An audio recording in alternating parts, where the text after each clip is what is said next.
Kembali di News Pagi pemirsa, 3 penumpang minibus tewas akibat kecelakaan di tol Cipali, Majalengka, Jawa Barat. Mobil menabrak truk hingga akhirnya terbakar.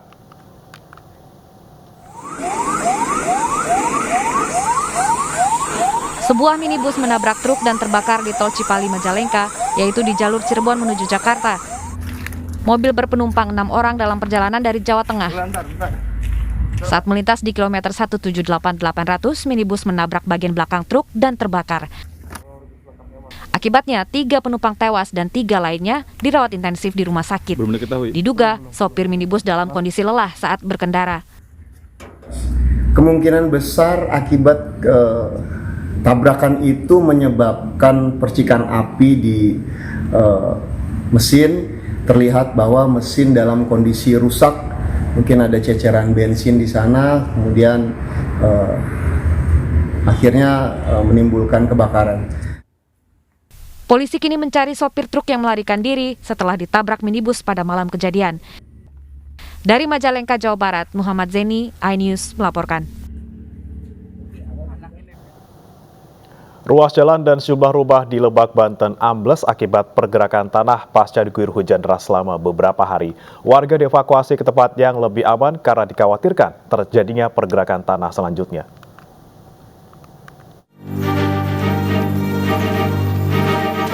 Ruas jalan dan sejumlah rumah di Kampung Cinumpi, Desa Cilangkap, Kecamatan Karanganyar, Lebak, Banten amblas sedalam 2 meter.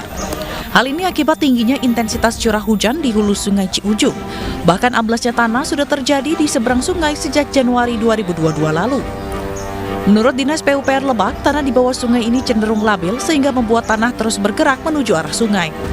Untuk penanganan sungai, karena dilihat di aliran sungai, di posisi amblasnya jalan ini sungainya menyempit, sehingga dimungkinkan ada aliran air yang masuk ke badan jalan.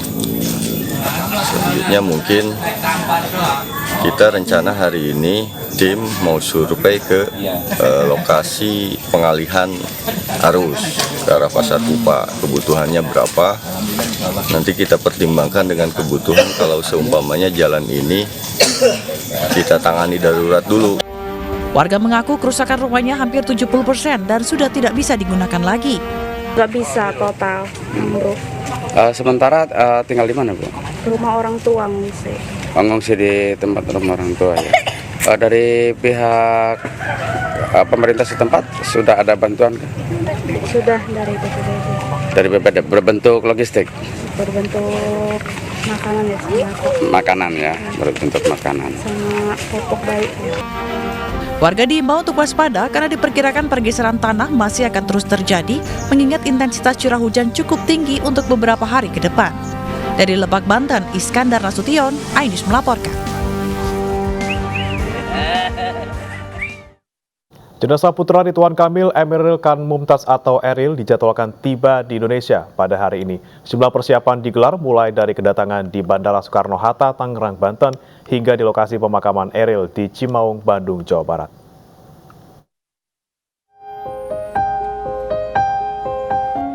Sejumlah persiapan digelar menjelang kedatangan jenazah putra Gubernur Jawa Barat Ridwan Kamil Emeril Khan Mumtaz yang dijadwalkan tiba pada Minggu pagi. Di Bandara Soekarno-Hatta, Tangerang, Banten, keluarga Ridwan Kamil berkoordinasi dengan pengelola bandara guna mempersiapkan kedatangan dan penyerahan jenazah. Pihak pengelola Bandara Soekarno-Hatta juga akan memberikan layanan kendaraan ambulans dan bus untuk rombongan keluarga. Jenazah Eril telah diberangkatkan dengan pesawat yang sama dengan Ridwan Kamil dan keluarga dari Swiss menuju Jakarta. Pada prosesi pemakaman nanti, warga diimbau tertib. Jenazah Ananda Eril akan diterbangkan dalam satu flight dengan Bapak Ridwan Kamil beserta keluarga. Saat ini, informasi yang kami dapat dari KBRI Bern, Bapak Ridwan Kamil didampingi pejabat KBRI Bern telah berada di Zurich Airport dan direncanakan akan take off pada pukul 10:10 waktu setempat atau pukul 15:10 waktu Indonesia Barat. Bapak Ridwan Kamil dan jenazah direncanakan akan tiba di Bandara Soekarno-Hatta pada hari Minggu, tanggal 12 Juni tahun 2022 pukul 15:45 waktu Indonesia Barat. Selanjutnya, jenazah akan langsung dibawa ke Bandung melalui jalan darat. Sementara itu di Bandung, Jawa Barat, ibunda almarhum Eril, Atalia Praratia, Sabtu pagi meninjau lokasi pemakaman anaknya di kawasan Cimaung. Lokasi pemakaman almarhum Eril sebelumnya telah dipersiapkan pihak keluarga. Di samping makam Eril, nantinya akan dibangun sebuah masjid yang diberi nama Al-Mumtaz sesuai nama belakang mendiang Eril yang artinya terbaik. Sementara itu, masyarakat Kota Bandung pada khususnya masih merasakan duka cita mendalam. Deretan karangan bunga dan tulisan pesan menyentuh masih ditorehkan masyarakat untuk mengenang mendiang Eril. Mereka mengaku akan datang melayat ketika proses pemakaman berlangsung yang rencananya akan dilaksanakan pada Senin besok. Tim Liputan iNews melaporkan. Kepolisian Polresta Bandung akan mengamankan jalannya prosesi pemakaman putra sulung Gubernur Jawa Barat Emeril Kan Mumtaz di kawasan Cimaung, Kabupaten Bandung, Jawa Barat. Ratusan personel gabungan akan diturunkan.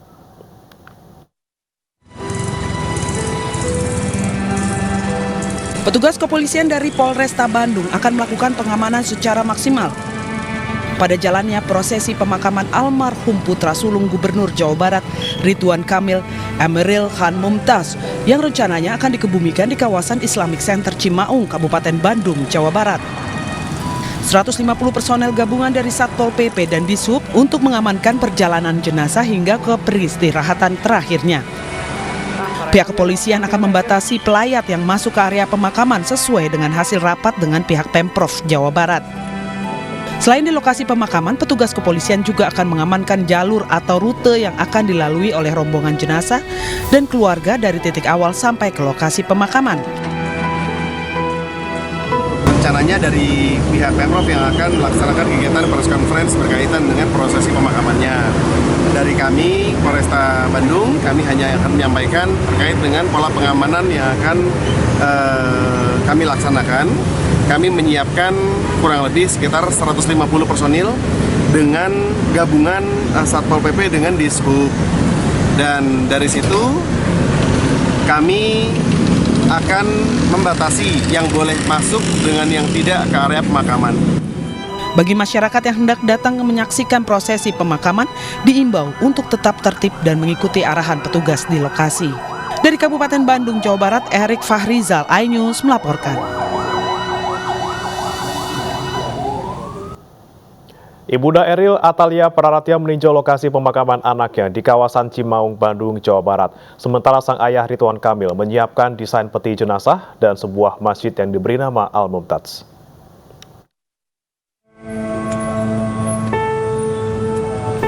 Ibunda almarhum Emeril Kan Mumtaz, Atalia Praratia meninjau lokasi pemakaman anaknya di Cimaung, Bandung, Jawa Barat Sabtu pagi. Kawasan ini merupakan kampung halaman Atalia yang akan menjadi tempat peristirahatan terakhir sang anak. Warga setempat pun berbondong-bondong mendatangi lokasi untuk melihat langsung proses penggalian liang lahat. Rencananya jenazah Eril akan tiba di tanah air Minggu sore. Ini menurut keterangan saya, ini tanahnya mertua Bapak Gubernur. Terus yang ini sebagian mau dibikin Islamic Center, baru sebagian lah itu udah dititik poinkan. Yang kedua ini kan baru kali ini tempat pemakamannya anak Ridwan Kamil di pemakaman Haji ini. Di lahan ini pula Ridwan Kamil membangun sebuah masjid yang diberi nama Al-Mumtaz. Nama ini diambil dari nama belakang Eril yang bermakna terbaik. Secara khusus Ridwan Kamil juga membuat desain peti jenazah untuk Eril. Dalam unggahannya di Twitter, RK menulis saatnya kamu pulang ke negeri untayan doa. Negeri para wali yang salah satunya adalah leluhurmu. RK juga menyebut hari ini adalah hari Sabtu, hari yang baik untuk pulang ke rumah. Emeril Kan Mumtaz tenggelam saat berenang di Sungai Are, Bern, Swiss. Jenazah Eril ditemukan 2 pekan kemudian di Bendungan Engehelde atau sekitar 6 km dari lokasi Eril tenggelam. Jenazah pria berusia 23 tahun ini ditemukan dalam kondisi utuh berkat dinginnya suhu air sungai. Dari Bandung, Jawa Barat, Erik Fahrizal, iNews melaporkan. Jenazah Emeril Khan Mumtaz ditemukan pertama kali oleh seorang guru SD di kota Bern, Geraldine Beldi. Ridwan Kamil sangat berterima kasih dan akan mengurus segala hal jika Geraldine berlibur ke Indonesia.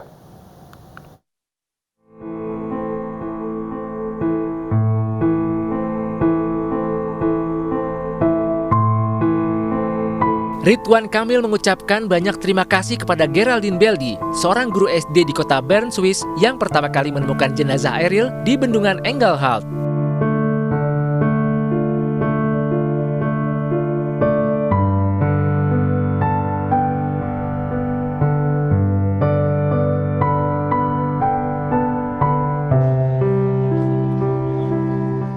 RK bertemu langsung Geraldine dan berjanji akan menanggung segala kebutuhan jika Geraldine berlibur ke Indonesia.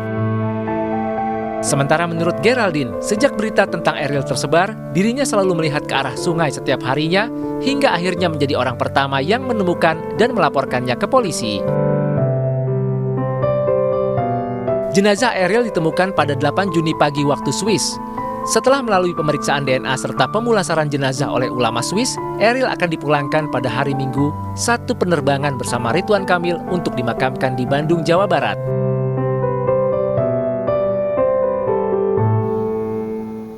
Informasi lain pemirsa, hujan dengan intensitas tinggi membuat jumlah sungai meluap dan menghancurkan 3 orang pelajar di Sungai Bangke, Kota Padang, Sumatera Barat. Banjir juga merendam ratusan rumah warga.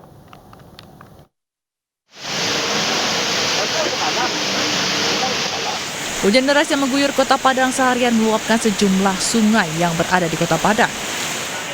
3 dari 4 orang pelajar yang tengah mandi di Sungai Bangke, Kecamatan Koto Tangah, Kota Padang hilang terseret arus deras sungai. Sejumlah warga bersama tim SAR gabungan dari BPBD dan Basarnas melakukan upaya pencarian korban secara manual menunggu debit air menyusut. Tim dari BPBD dan tim TRC dari Kecamatan Koto Tangah sudah berada di lokasi. Saya sedang berkoordinasi dengan masyarakat sekitar bagaimana langkah-langkah selanjutnya kita akan lakukan pencarian. Kita berdoa mudah-mudahan ketiga siswa sekolah ini di SMK Kota Padang segera ditemukan dalam keadaan selamat. Banjir setinggi 2 meter juga merendam ratusan rumah di 3 kecamatan, Kecamatan Kato Tengah, Padang Selatan, dan Lubuk Begalung. Dari Padang, Sumatera Barat, Budi Sunandar, Ainus melaporkan.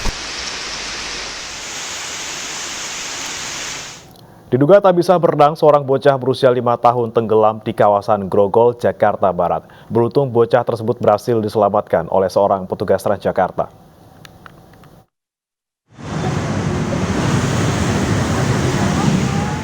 Seorang petugas koordinator pengendali Transjakarta nekat terjun ke aliran Kali Grogol sedalam 6 meter demi menolong seorang bocah tenggelam.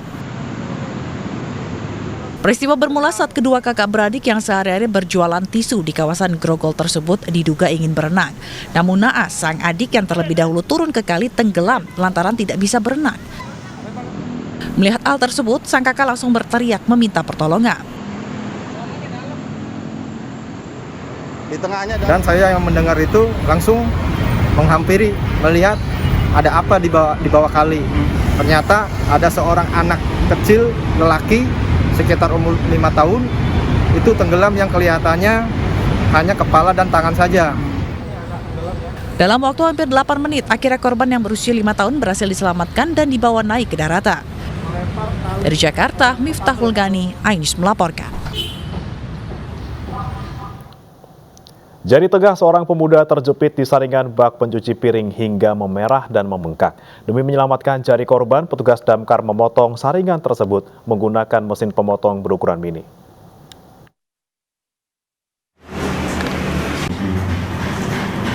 Petugas pemadam kebakaran sektor Cempaka Putih melakukan upaya penyelamatan jari tengah seorang pemuda yang terjepit saringan bak pencuci piring atau wastafel di kawasan Cempaka Putih Timur, Jakarta Pusat pada Sabtu sore.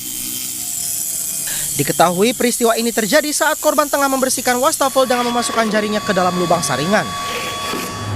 Kondisi lubang yang sempit membuat jari tengah korban memerah dan membengkak. Secara perlahan dan penuh hati-hati, petugas memotong saringan berbahan stainless menggunakan mesin pemotong berukuran mini. Tadinya saya mau nyoba ngambil wastafelnya tuh mengangkat ya, tapi nggak bisa, ternyata malah sangkut. Tadi tidak ada kesulitan karena memang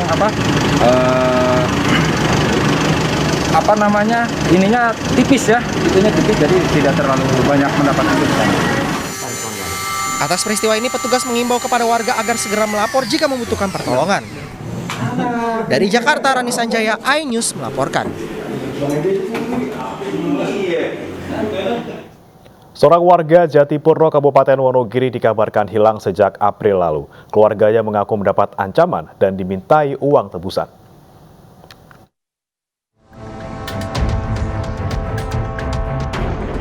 Sunario, warga Jatipurno, Kabupaten Wonogiri, tidak diketahui keberadaannya sejak April lalu.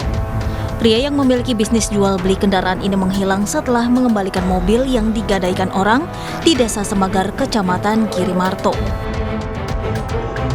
Tak lama keluarga juga mendapat ancaman dan permintaan uang hingga 40 juta bila ingin menyelamatkan Sunario. Pesan itu juga disertai ancaman jika melapor ke polisi, nyawa Sunario hilang.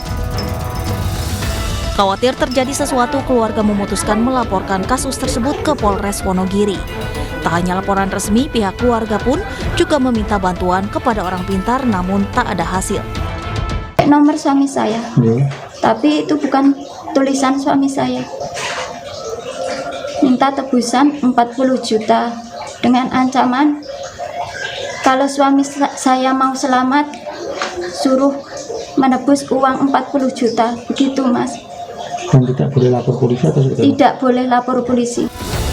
Setelah sebulan lebih menghilang, keluarga sering mendapatkan informasi penemuan mayat yang diduga adalah korban. Namun setelah dicek ternyata informasi tersebut adalah hoax. Melaksanakan penyelidikan, kami mohon doa restunya, semoga kasus ini bisa segera terungkap. Dan terkait dengan adanya ancaman maupun hal-hal lain, kita sudah jemput bola. Saat ini kasus masih dalam penyelidikan Polres Wonogiri. Dan terkait teror ancaman, Polres Wonogiri menjamin keamanan terhadap keluarga korban. Dari Wonogiri, Jawa Tengah, Kianwar Setiaji, iNews melaporkan. Dari informasi haji pemirsa, jemaah kloter pertama bersiap diberangkatkan dari Madinah menuju Mekah. Mereka akan diberangkatkan Minggu sore untuk memulai rangkaian umroh. Dua kloter pertama dari embarkasi Solo dan Jakarta, Pondok Gede, akan bermikot di Bir Ali. Diprediksi akan ada 18 bus yang mengangkut jemaah dari penginapan ke Bir Ali dan dilanjutkan perjalanan ke Mekah. Di Bir Ali ini nantinya jemaah akan singgah untuk berniat ihram dan sholat sunnah. Guna mengantisipasi kepadatan dan durasi yang lama di Bir Ali, jemaah diimbau agar menggunakan ihram sejak meninggalkan penginapan di Madinah. Guna melayani jemaah, 15 petugas haji sektor Bir Ali akan bersiaga di sekitar masjid. Itu kami memastikan bahwa mereka sudah berniat untuk niat umroh. Nah setelah itu mereka setelah berniat umroh kemudian keluar dievakuasi lagi masuk ke bisnya masing-masing sesuai dengan rombongan yang datang. Nah kemudian kami memastikan bahwa seluruh jemaah yang telah tiba di Bir Ali ini diberangkatkan tanpa terkecuali ke Mekah untuk melaksanakan. Jemaah calon haji Indonesia melaksanakan sholat Jumat perdana di Masjid Nabawi. Tak hanya Indonesia, jemaah negara lain pun memadati masjid tersebut.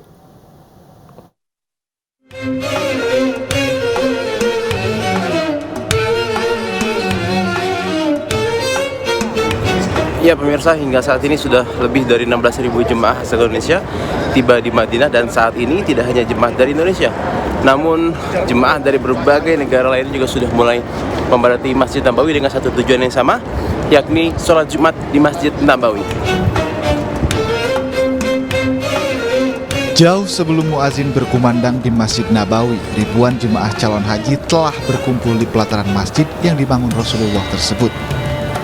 Seakan berlomba mendapat saf terdepan, jemaah pun berbondong-bondong memasuki Masjid Nabawi. Jangan lupa tetap menggunakan alas kaki saat masih di pelataran. Saat memasuki ruang utama Masjid Nabawi, alas kaki dapat dimasukkan plastik dan disimpan dekat saf maupun rak penyimpanan. Saat selesai salat Jumat dan keluar masjid, pastikan kembali menggunakan alas kaki. Bagi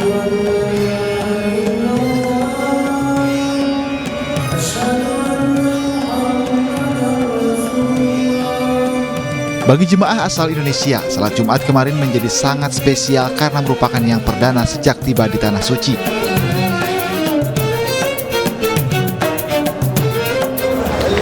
Ya pemirsa, alhamdulillah telah melaksanakan ibadah sholat Jumat, dan seperti inilah suasana keramaian di depan pintu 21 Masjid Nabawi. Tidak hanya jemaah dari Indonesia, namun jemaah dari negara yang pun sudah berbaur dan bersama-sama berkumpul di Masjid Nabawi ini untuk melaksanakan sholat Jumat secara bersama-sama. Bagi jemaah yang tidak masuk di ruang utama masjid, pelataran pun dapat menjadi pilihan memanjatkan doa. Sangat terharu Pak, dan teringat nanti kan dengan kita sholat di sini luar biasa Pak. Masyarakat di Madinah ini keluarnya mungkin kalau kita bandingkan dengan sholat-sholat di daerah lain Pak, ini yang luar biasa Pak.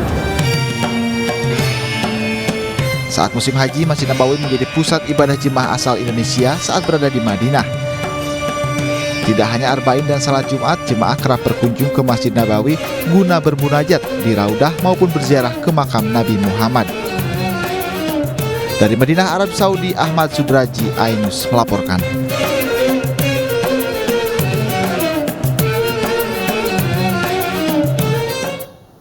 Ratusan pelaku UMKM dan milenial di Situbondo, Jawa Timur mendeklarasikan dukungan kepada Menparekraf Sandiaga Uno dalam pemilihan presiden 2024 mendatang. Sedangkan di Jakarta, ratusan emak-emak berkumpul mendeklarasikan dukungan kepada Ganjar Pranowo yang dinilai mengajarkan pendidikan politik ke kaum perempuan.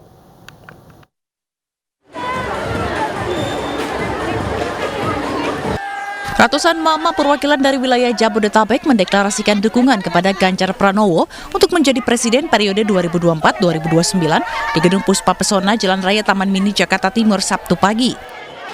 Koordinator Mak Ganjar, Evi Nafisa, menilai Ganjar merupakan sosok yang mengajarkan nilai pendidikan politik ke perempuan. Hal ini dibuktikan dengan berkiprahnya istri Ganjar, Siti Atikoh Supriyanti yang aktif di berbagai bidang kegiatan positif di masyarakat. Selain deklarasi, mama dari berbagai lapisan ini juga menggelar pembagian sembako dan olahraga senam Zumba.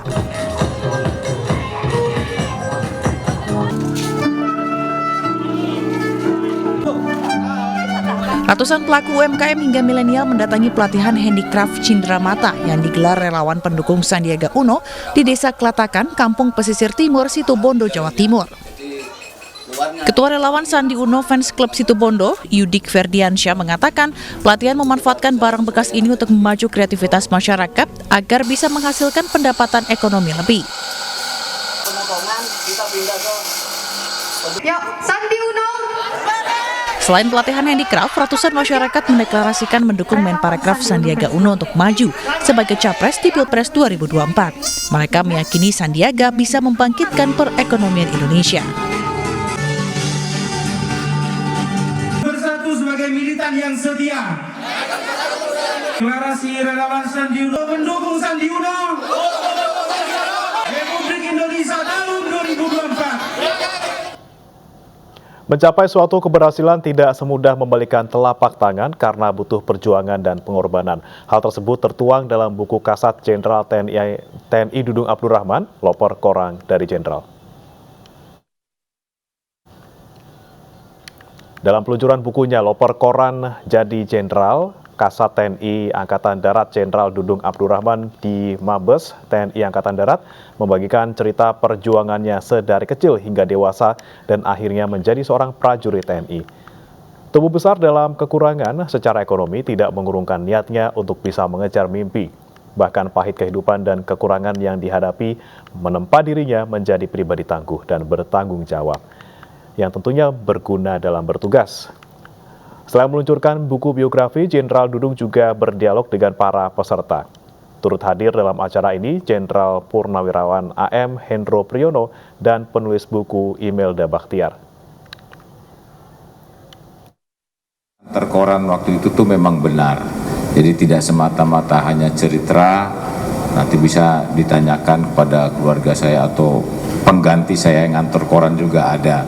Sekarang pangkatnya mayor, sekarang mayor daya ada di atas. Untuk mencapai karir yang tinggi sampai di puncaknya itu tidak serta-merta instan, tetapi penuh perjuangan.